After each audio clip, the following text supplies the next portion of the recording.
আসসালামু আলাইকুম। সম্মানিত দিনী ভাই ও বোনেরা, সবাইকে জানাচ্ছি আন্তরিক অভিনন্দন ও শুভেচ্ছা।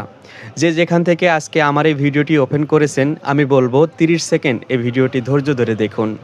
আমাদের প্রিয় নবীজি সাল্লাল্লাহু আলাইহি সাল্লাম বলেছেন, এক মুসলিম অপর মুসলিমের ভাই, এক মুসলিম অপর মুসলিমের দোষ ত্রুটি যেন আমরা উদ্ঘাটন না করি এবং এক মুসলিমের দোষ ত্রুটি অন্য ভাইয়ের সাথে বর্ণনা না দিই।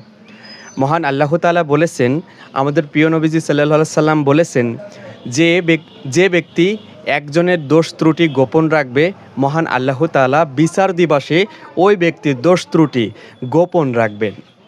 আর আমরা সর্বদা চেষ্টা করব সবার সম্মান দিয়ে কথা বলা এবং যার গোপনীয় বিষয়টা আপনি জানেন সেই বিষয়টা আপনি গোপন রাখুন, কেননা আল্লাহ তাআলা বিচারের মাঠে আপনাকে সম্মানিত করবেন। আপনার যে পাপটা আছে, গোপনীয় যে পাপটা, প্রত্যেকটা মানুষের গোপন পাপ থাকে, অপ্রকাশ্য।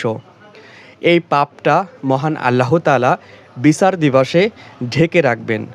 তাই আমরা এখান থেকে এই হাদিস থেকে শিক্ষা নিতে পারি যে আমাদের প্রিয় নবীজি সাল্লাল্লাহু আলাইহি সাল্লাম কোনো অপ্রয়োজনীয় একটা বাক্য বলেনি।